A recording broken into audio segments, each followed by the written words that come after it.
Hello students, welcome to my wave physics class. Next question. An uncharged capacitor with a solid dielectric is connected to a similar air capacitor charged to a potential of V0. If the common potential after sharing of charge becomes V, then the dielectric constant of dielectric must be. Question हमारा यहाँ पे कर रहा है कि कोई एक capacitor है, ओके, और ये जो है वह अनचार्ज्ड कैपेसिटर है, ओके, और इसके अंदर जो है वह एक सॉलिड डाइलेक्ट्रिक जो है वह प्लेस किया हुआ है और इसका जो है डाइलेक्ट्रिक कांस्टेंट जो है वह के है, ओके, और ये जो चार्ज है वह अनचार्ज है, मतलब हम यहाँ पे मान लेंगे कि ये Q1 जो है वह 0 है, ओके, और Q1 0 है तो इसका मतलब इसके पास जो पोटेंशियल हो जाएगा वह भी हमारा 0 हो जाएगा, ओके, और इसका कैपेसिटेंस वैल्यू जो है वह C है। अब आगे कह रहा है कि एक दूसरा कैपेसिटर है एयर कैपेसिटर और इस एयर कैपेसिटर के पास जो चार्ज है वह चार्ज हमारा Q2 है, मतलब ये चार्ज कैपेसिटर है, ओके, तो उस केस में इसका पोटेंशियल जो दिया हुआ है वह है V0, ओके। अब जो है इस दोनों कैपेसिटर को जो है वह कनेक्टेड किया जा रहा है, तो कनेक्टेड करने पर क्या हो रहा है कि इसके पास तो चार्ज था, इसके पास चार्ज नहीं है, तो इसका चार्ज जो है वह अब दोनों कैपेसिटर में जो है वह शेयर हो गया है और दोनों के पास जो चार्ज का वैल्यू है वह इक्वल हो गया है। तो मान लेते हैं कि इसके पास जो है वह चार्ज हमारा Q हो गया है और इसके पास भी जो है वह चार्ज हमारा Q हो गया है, ओके, और जब चार्ज हमारा इक्वल हो गया इसका मतलब इसके पास जो है वह पोटेंशियल भी जो है वह हमारा सेम हो गया है, ओके। तो यहाँ पर हम लिख सकते हैं कॉमन पोटेंशियल, ओके, और कॉमन पोटेंशियल जो हो गया है जो हमारा क्वेश्चन में जो है वह दिया हुआ है वह है V, ओके, यहाँ पे। तो हमको जो है इस डाइलेक्ट्रिक कांस्टेंट जो K है इसका हमको वैल्यू निकालना है, ओके। तो सॉल्यूशन में हम यहाँ पे देखेंगे सबसे पहले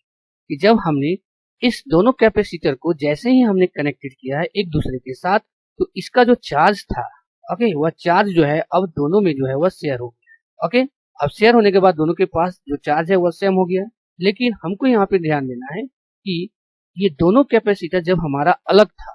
ओके, उस समय का जो चार्ज था वह था हमारा Q1 प्लस और चार्ज इसका था Q2,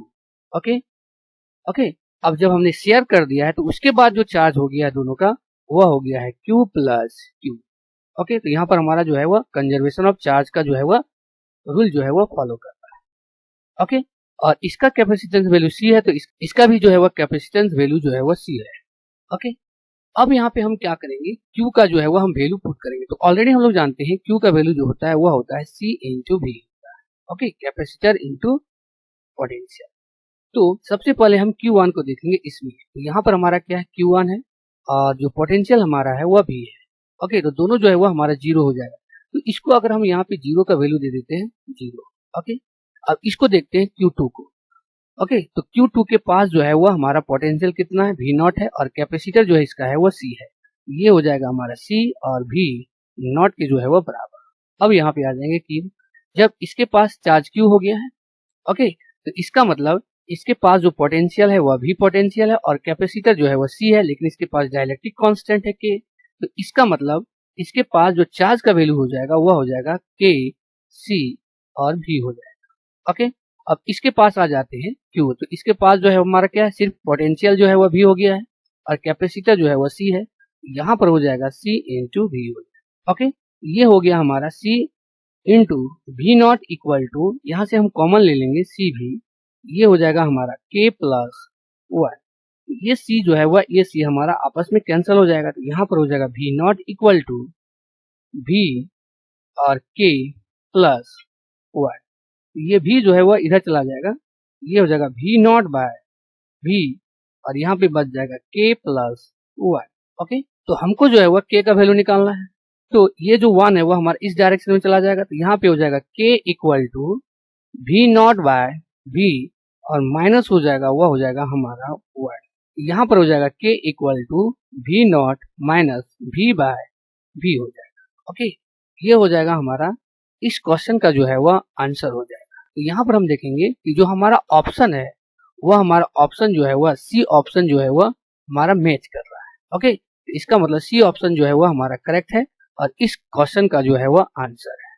okay, thank you all of you.